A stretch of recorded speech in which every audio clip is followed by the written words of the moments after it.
नमस्कार पंडित जी, नमस्कार, आपका नमस्कार। तहे दिल से स्वागत है राज मंत्र में। धन्यवाद।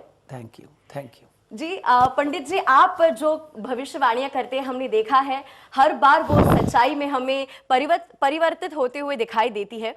और आप आज के मुद्दों के ऊपर क्या बताने वाले हमें ये जानने के लिए हम काफी ज्यादा उत्सुक हैं। और सबसे पहले हम शुरुआत करते हैं उस बारे में जो फिलहाल बहुत ही ज्यादा ट्रेंडिंग है। मतलब अगर हम जो बिडेन की बात करें, ट्रंप की बात करें, तो अमेरिका के जो इलेक्शंस हुए थे उसके बाद से अभी तक काफी चर्चे में है दोनों। और फिलहाल जो वॉशिंगटन में हल्ला हुआ था उसके बाद तो ट्रंप और भी ज्यादा चर्चे में आते हुए हमें दिखाई दे रहे हैं। तो सवाल यह है कि क्या 20 जनवरी से पहले ट्रंप को महाभियोग का सामना करना पड़ सकता है क्या? बिल्कुल। सबसे पहले तो दर्शकों को बहुत बहुत नमस्कार। आप सबके साथ वापस मिलकर बहुत ही प्रसन्नता हुई, और जिस तरह से आपका प्रतिसाद मिल रहा है, जिस तरह से आप इस शो को वापस इतनी मात्रा में देख रहे हैं, उसके लिए मैं और जय महाराष्ट्र आपका तहे दिल से आभार प्रकट करते हैं।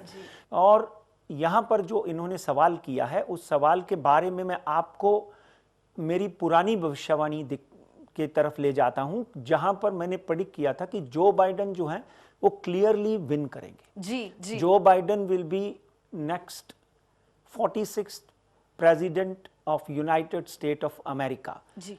तो कशमकश में जॉर्जिया था, ह्यूस्टन था, कैलिफोर्निया था, और बहुत सी स्टेट में जो बाइडेन जो हैं पीछे चल रहे थे, मगर उसके बावजूद भी हमारी भविष्यवाणी सत्य साबित हुई और जो बाइडेन ने ट्रंप को क्लियरली बीट किया, यानी क्लियरली मात दे दी।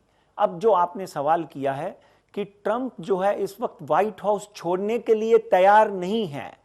व्हाइट सुप्रीमेसी प्लस वहां पर ट्रंप के जो समर्थक हैं, जिस तरह से उन्होंने पिछले 3 दिनों से हंगामा किया है जी। वहां पे कैपिटल बिल्डिंग जो है, सांसद है वहां पे आग लगाने की कोशिश की, वहां पे हमारे पत्रकार भाइयों को मारा पीटा गया, और वहां पे जो सुरक्षा कर्मी हैं उनके साथ में भी हाथापाई हुई, और 4 लोगों की वहां पे मृत्यु हो गई, जो कि लोकतंत्र के लिए एक सबसे काला दिन माना जाता है। हम कहते हैं कि भारत और अमेरिका लोकतांत्रिक देश हैं, मगर लोकतंत्र की धज्जियां उड़ा दी गई। यहां पर जो बाइडेन की और डोनाल्ड ट्रंप की जब हम कुंडली देखते हैं, तो आपने देखा कल इलेक्टोरल पोल में जो बाइडेन ने वापस ट्रंप को मात दे दी। ट्रंप जो नहीं चाहते थे कि मैं व्हाइट हाउस छोड़ूं, राष्ट्रपति बना रहूं, कल उनको यह स्वीकार करना पड़ा कि ठीक है, पीसफुली मैं पावर को छोड़ दूंगा, और पीसफुली, क्योंकि देखा कि अभी पूरा अमेरिका, कांग्रेस, डेमोक्रेटिक, सब लोग उनके अगेंस्ट हो चुके हैं। अमेरिकन नागरिक जो हैं वो त्रस्त हो चुके हैं, लोग मर रहे हैं। तो उन्होंने कल उन्होंने जो लास्ट उनकी स्पीच थी, उन्होंने डिक्लेयर खुद मुंह से नहीं किया, व्हाइट हाउस की पत्रकार परिषद में उन्होंने लिख के भेजा। अब उनकी जब हम कुंडली का अध्ययन करते हैं तो 14/6/1944 यानी 44 में उनका जन्म हुआ। 1944 में वृश्चिक राशि है। यहां पर कहते हैं ना कि हम तो सब कुछ प्लैनेटरी पोजीशन के ऊपर देखते हैं। ट्रंप जिस तरह से 18 साल की आयु से लेकर अब तक अमेरिका के one of the richest man बने जी, इसमें कोई दो राय नहीं कि उन्होंने बहुत परिश्रम किया, और बाद में राष्ट्रपति बनने तक का सफर उनका बहुत ही अच्छा रहा, मगर वो हमेशा एनवायरनमेंट के खिलाफ रहे, ओबामा की मेडिकल बिल के खिलाफ रहे, और कुछ ऐसी अटपटी बातें करते रहे जो लोगों को पसंद नहीं आई। अब उनकी कुंडली की बात करें तो गुरु की महादशा उनकी 2014 से चल रही है, और गुरु उनका बुध की राशि में लगन में बैठा हुआ है, और बुध उनका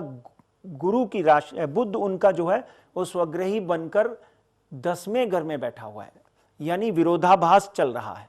गुरु और बुध जो इकट्ठे होते हैं तो विश्व योग का निर्माण करते हैं। एक बात साफ साफ नजर आती है कि 20 जनवरी से पहले उनकी इम्पीचमेंट, जो आपने महाभियोग बोला है मराठी में, उनकी इम्पीचमेंट होनी तय है। अगर इम्पीचमेंट नहीं होती तो एक बात समझ के ले लीजिए कि पिछले 46 राष्ट्रपतियों के इतिहास में ट्रंप पहले राष्ट्रपति होंगे जो जिनको बेइज्जत होकर व्हाइट हाउस छोड़ना पड़ सकता है। 20 तारीख को जो बाइडेन जो है वो राष्ट्रपति घोषित हो चुके हैं। स्वेरिंग सेरेमनी 20 तारीख को होगी और अगले 4 साल के लिए 5 साल के लिए वो राष्ट्रपति बन चुके हैं। और वहाँ पर कमला हैरिस जो है उसके साथ में वो पूरी तरह से पूरे विश्व को एक नई ऊर्जा देने में कामयाब होंगे। मगर डेफिनेटली ट्रंप का महाभियोग होगा और उसके बाद उनकी कुंडली में 10वें महीने से पहले पहले उनको जेल यात्रा का भी सफर तय करना पड़ेगा। ये काफी बड़ी बात आपने कही है और अब ये कैसा आगे होने वाला है ये देखने के लिए तो हम सभी जन बहुत ही ज्यादा उत्सुक है। लेकिन आपने जो 20 जनवरी की बात कही है वो जरूर हमारे ध्यान में है।